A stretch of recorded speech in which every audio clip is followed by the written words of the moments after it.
Assalamualaikum warahmatullahi wabarakatuh. Kami dari kelompok 5. Di sini kami akan membahas mengenai footnote. Nah, sebelumnya perkenalkan kelompok kami, saya Wida Robia dan teman saya Mila Silvia.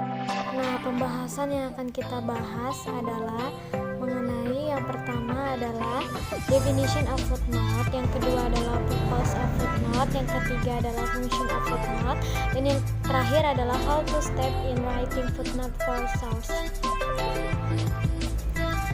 Baik, yang pertama adalah saya akan membahas mengenai definisi dari footnote. Footnote adalah cara pengutipan dengan meletakkan kutipan pada suatu halaman bersamaan dengan menempatkan nama pengarang dan nomor urut kutipan. Nah, sedangkan pada bagian bawah kaki halaman dicantumkan nama pengarang, berikut identitas lainnya seperti tahun penerbitan, judul buku atau jurnal, tempat penerbitan, nomor halaman, bahkan informasi tambahan yang perlu disampaikan. Nah, footnote ini biasanya ditulis dengan huruf yang lebih kecil dibandingkan dengan teks utama yang terdapat pada halaman tersebut. Jadi, catatan kaki atau footnote ini adalah keterangan yang ditambahkan di bagian bawah halaman. Dan footnote ini menjelaskan sumber asalnya sebuah kutipan, baik kutipan langsung atau tidak langsung. Nah, kemudian di sini ada beberapa hal yang perlu kita perhatikan dalam pembuatan footnote. Yang pertama adalah nomor pada footnote harus diangkat sedikit dari baris biasa, namun jangan sampai melebihi 1 spasi. Yang kedua, nama pengarang tanpa dibalik urutannya atau sama dengan nama pengarang yang tertulis pada buku dan diikuti koma. Berbeda dengan daftar pustaka di mana nama pengarangnya dibalik. Nah, kalau footnote itu tidak dibalik dan diikuti dengan koma. Kemudian yang ketiga adalah judul karangan dicetak miring, tidak diikuti koma. Baik, untuk materi selanjutnya yaitu mengenai tujuan dari footnote. Nah, di sini yang pertama adalah untuk menyusun pembuktian atau sumber tulisan. Jadi, dengan adanya footnote ini sebagai pendukung keabsahan penemuan atau pernyataan penulis yang tercantum di dalam teks atau sebagai petunjuk sumber.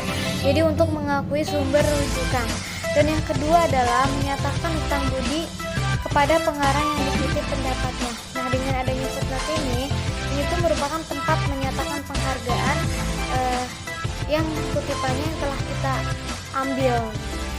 Dan yang ketiga adalah menyampaikan keterangan tambahan. Nah, dengan adanya footnote ini bisa memberikan informasi pembaca yang ingin mengetahui lebih lanjut gagasan yang dikutipnya sebagai rujukan. Untuk yang keempat adalah memperkuat uraian dan merujuk bagian lain teks.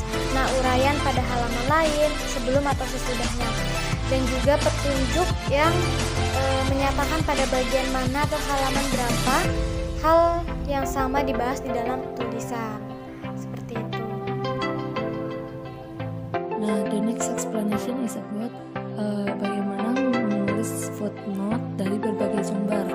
Kan ada buku, lalu penggunaan catatan ringkas, Al-Quran dan hadis, lalu artikel dalam antologi, kamus khusus dan ensiklopedia, lalu ada artikel dalam jurnal dan periodikal, ada artikel dalam surat kabar dan majalah, wawancara, dan juga pengutipan dari sumber elektronik. Dari semuanya itu, persamaannya adalah ditulis nama lengkap pengarang, ditulis sesuai dengan nama yang tercantum dalam sumber tersebut, tapi tanpa embel-embel pangkat dan gelar akademis apapun.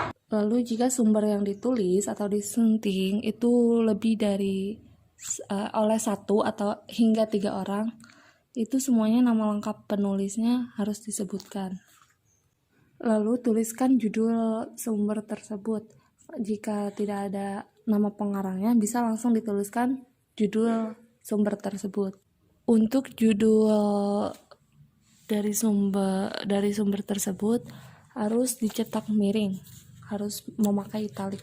Tempat penerbitan itu diawali kurung buka dan diikuti titik 2, lalu nama penerbit diikuti koma, Tahun penerbitan diikuti kurung tutup, dan nomor halaman diawali koma dan diikuti titik. Untuk penggunaan catatan ringkas, karena kita tidak memakai ibid, objek, dan logjit lagi, jadi cukup dituliskan nama akhir dari pengarang tersebut, lalu judul buku, dan selanjutnya itu halaman.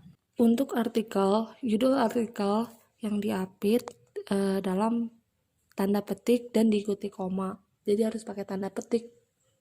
Untuk wawancara itu harus menyebutkan nama orang yang diwawancarai, judul wawancara jika ada dituliskan dalam tanda petik ya. Terus kata-kata diwawancarai oleh, diikuti nama pewawancara, nama medium munculnya wawancara, baik itu buku, jurnal harian, radio, ataupun rekaman sendiri dituliskan dengan cetak miring, diikuti informasi tentang penerbitan atau informasi lain yang menyangkut materi cetak dan non-cetak. Dan terakhir yaitu pengutipan dari sumber elektronik. Ini hampir sama dengan cara pengutipan dalam bentuk surat kabar, majalah, jurnal, antologi, dan ensiklopedia.